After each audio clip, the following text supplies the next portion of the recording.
সত্যি কথা বলতে আপনারা কত রকমের গান শুনেছেন, কত রকমের মানুষ দেখেছেন, তার তো ঠিক নেই। আজকে একটা কথা মনে পড়ে গেল, আমাদের পাড়ায় একজন গানের শিল্পী রয়েছে, বুঝলেন। তার গান গাওয়ার বিরাট নেশা, আর সে নাকি গান না করলে তার নাকি আবার খাবার হজম হয় না। আবার কেউ কেউ বলেন নাকি ও আবার গান না করলে খাবার হজম হয় না, তো বটেই, সকালের দিকে নাকি এমন কিছু জিনিস আছে বেরোতে চায় না, খুব শক্ত হয়ে যায়। তো যাই হোক, এইরকম নানান রকম সমস্যার মধ্যে ভদ্রলোক ভুগছেন।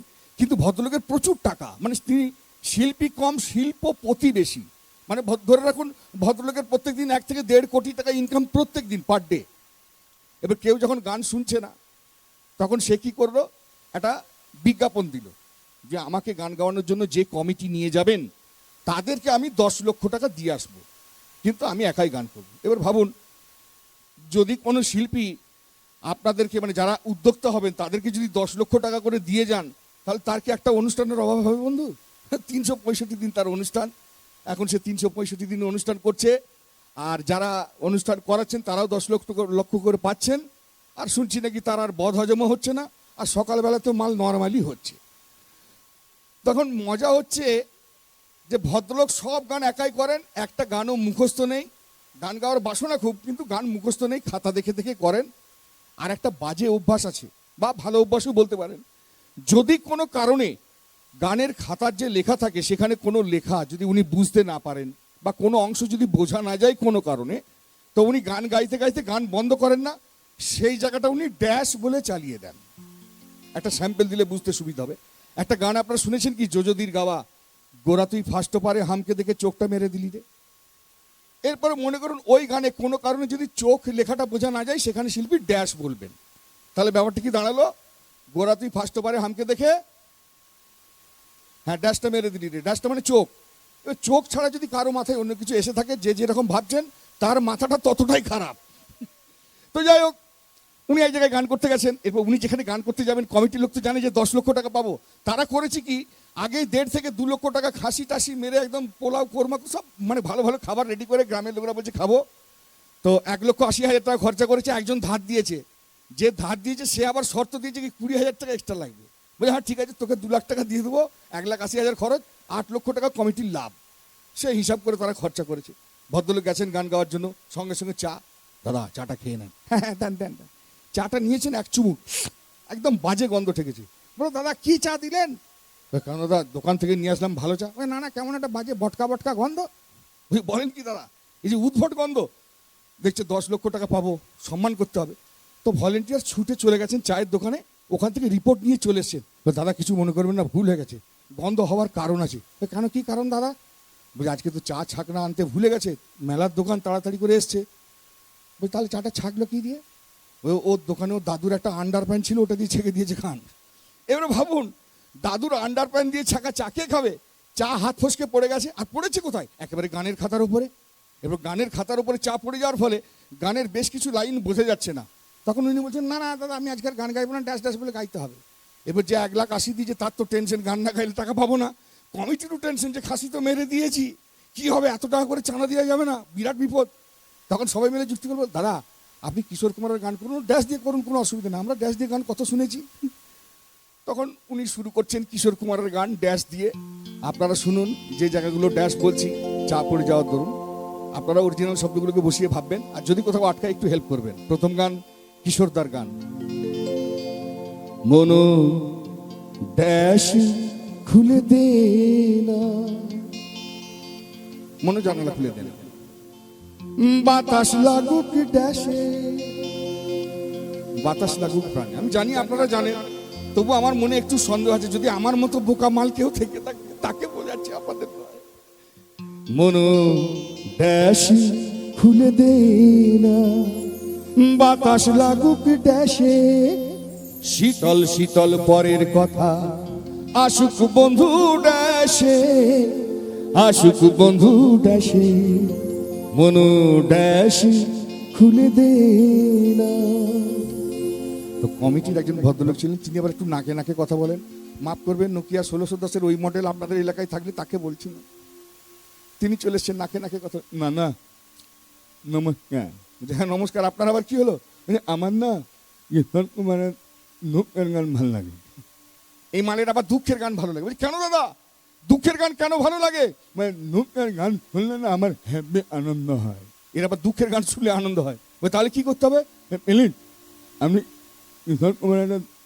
দুঃখের গান ধরুন। তো উনি কিশোরদার দুঃখের গান ধরেছেন, কিন্তু চা পড়ে যাওয়ার ফলে দুঃখের গানেরও কি করুণ পরিণতি শুনে দেখুন। এই সেই ড্যাশ চূড়া যার তলে দাঁড়িয়ে হাতে হাত পরে লাইন ড্যাশে ড্যাশ কথা যেত হারিয়ে, আজ এখানে আমার ড্যাশের সমাধি, ব্যথা জানাবার ড্যাশ নেই, ভালো ড্যাশ নেই। ওই ভদ্রলোক বিরাট আনন্দ পেয়েছে। না না ভাত খেলাস, একবারে ভাত খেলাস। তাহলে কি করতে হবে? আরো একটা দুঃখের গান করতেই হবে। এত ভালো দুঃখের গান আমি মামার জন্মে শুনিনি কো। তো উনি আরো একটা দুঃখের গান শুনতে চাইছেন, শিল্পী আবার একটা দুঃখের গান গাইছেন। কেন আর সরে আছো দূরে, কাছে এসে। আপনারা সব ড্যান্স দুটো ভাবছেন, ওই মাল ঠিক ধরেছে। হাত দুটো ধরো শপথের মনে কাড়া সুরে, আমায় তোমারই ড্যাশি করো। ও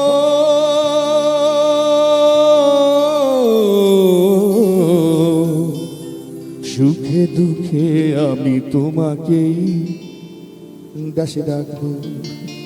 বিরাট জায়গা বেঁচেছেন গুরু, এরকম না, একটু পুরনো দিনের গান করুন না।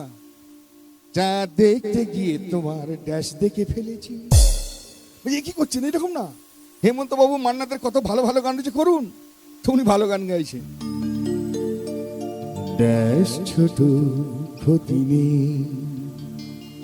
ড্যাশ তো বড়, এমন বলা কামো অজানারাও মানে, চঞ্চল ড্যাশ মেলে ধরো, ড্যাশ ছোট ক্ষতি ড্যাশ তো বড়। একটা বাচ্চা ছেলে ছিল, হ্যাঁ কাকু আমাদের জন্য একটা গাড়া। তো উনি বাচ্চাদের জন্য গাইছেন, আরে ড্যাশের জলে ভাসিয়ে দিলাম আমার বিছানা। ও থাক গুরু থাক, এই 3 মাসের বাচ্চা ডাইপার পরেনি ভিজিয়ে ফেলতে চলবে না, এসব চলবে না। আপনি একটা মোহাম্মদ রফি সাহেবের গান করুন। তো উনি রফিজির গান গাইছেন। না না না পাখিটার ড্যাশে যেন তীর মেরো না, ওকে গাইতে দা, ওর ড্যাশি যে ফুল ফোটার প্রেরণা। তো উনি বলছেন আমার অনুষ্ঠান শেষ করবো, ওই দাদা একটু নতুন হোক, কুমার শানু, উদিত নারায়ণ, বাবুল সুপ্রিয়। তো উনি নতুন মিলিয়ে মিশিয়ে গাইছেন। কথা দিলাম আমি ড্যাশে ছুঁয়ে, চিরদিন থাকবো ড্যাশেরই হয়ে, আজ থেকে এই ড্যাশ আর কোনোদিন অন্য ড্যাশে ড্যাশ রাখবে না কোনোদিন কাউকে।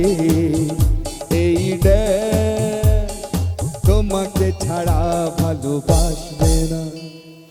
আজকে রাতে এসো দুজনে দুজনার,